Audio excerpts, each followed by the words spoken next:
Okay guys, usapang prod naman tayo.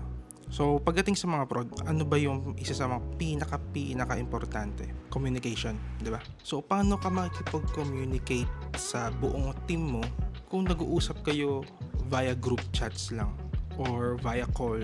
Paano kung busy? Paano kung napakadaming hawak ng tao mo na yan? Paano mo makakontak yan ng mabilisan? Yun na yung intercom or comset. So, meron tayo ditong comset from Godox at pinahiram to ng ating mga friends sa MC Audio. At may mga notes ako. About sa comset na to. Ito, notes. Ang dami, di ba? This is the Godox SkyTalk Air 5S. So, ang claim ng Godox para sa product na to, itong SkyTalk Air 5S ay 20 hours of battery life. I assume hindi yun full volume or pwede rin full volume kasi di naman ganun kalakas sa battery to. Tapos meron siyang expansion system.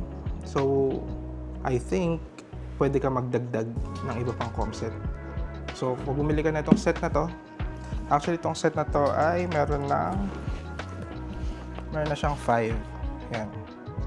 So, meron ka ng pang director, main cam, roving cam, at iba pa. Prod assistant, kayo na bahala. So, isa-isahin natin.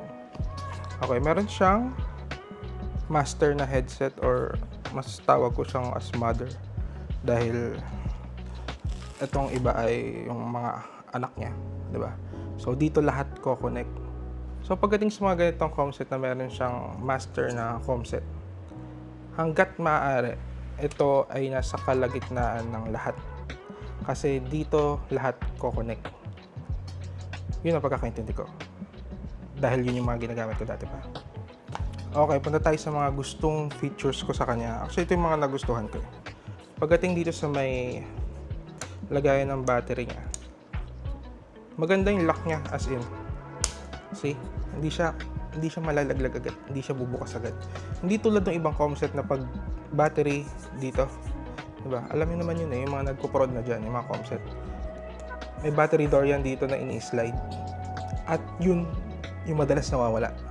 Kung hindi nawawala, nasisira yung lock. So ito, may latch siya dito.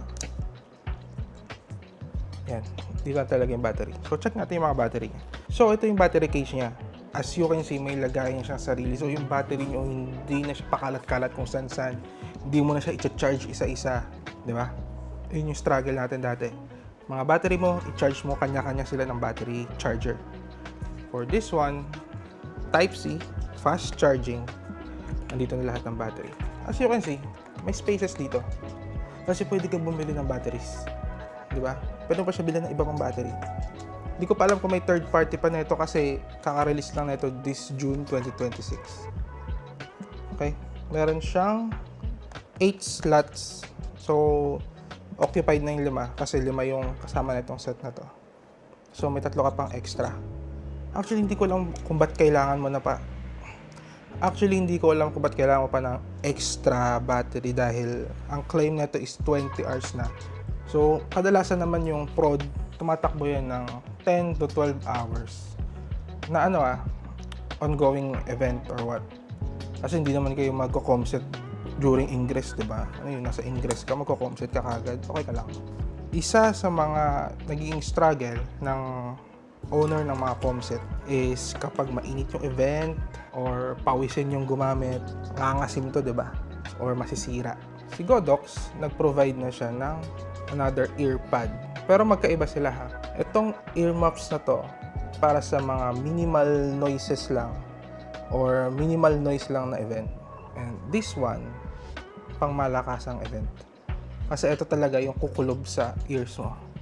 Na halos wala ka talaga maririnig na iba. O yun guys, wag sobrang asim na. Kung hindi na kaya ng laba, tatitan nyo na lang kasi interchangeable naman siya eh. Parang ito, di ba? Bilis lang itanggalin. Okay. So dahil quick review lang to, doon na agad tayo sa pros niya, lalo na kung gustong mag-upgrade or wala ka pang comset para sa event mo. Doon na tayo sa pros para makapag-decide ka na kung gusto mo siyang bilhin or hindi. Okay. Number 1 is it's very compact. So very comfy siya. So feeling ko kakayanin mo to ng 12 hours na nasa ulo mo dahil halos parang wala. Para ka lang nag-headband. Kung nakatag-try na mag-headband, parang ganun lang siya. Okay, tapos na tayo sa compact, tapos na tayo sa lightweight. Next tayo is, it's a little bit rugged. So, matte finish ang ginamit nila. No, hindi glossy. Kasi alam mo naman pag glossy, isang gasgas lang kita mo na. Pero itong matte, kahit gumasgas to sa kahit anong plastic pa, feeling ko mapupunasan mo lang siya. At tingnan itong detail na to. Mayroon siyang carbon finish. Ako ko lang kita niya. Diba? Ang ganda ng carbon finish niya. Meron siyang premium looks without the premium price tag. Okay, another pro, nabanggit ko na kanina, interchangeable yung earpads niya, earmuffs niya, kung anong gusto niyo tawag dyan. Another pro, itong battery case. Hindi na pakalat-kalat yung mga batteries niyo. Isang charge lang, boom, ready to go na. Yung sight distance niya is over 200 meters. So when they say sight distance, yung kita mo pa yung tao, ha? Nasa line of sight mo pa yung gumagamit. So kailangan mong isipin din or factor in din yung scenario kung saan mo siya gagamitin. For example, na-try na nila to sa theater, may backstage, may tech booth. Okay siya. So walang putol ng signal. Siguro ang pinaka-challenge ng ganitong klase ng comset ay pag maraming walls. Pero pagdating sa mga open area, yun nga, 200 meter line of sight, rinig na rinig pa rin siya. Okay, let's talk about the price. So, base sa listing ngayon as of filming, ang June 2026, ang price niya ay 15,000 to 16,000 para sa set na to. So, meron kang 5 na comset. Subukan nyo to, itong Godox. Para sa akin, okay siya. Para sa price niya as in.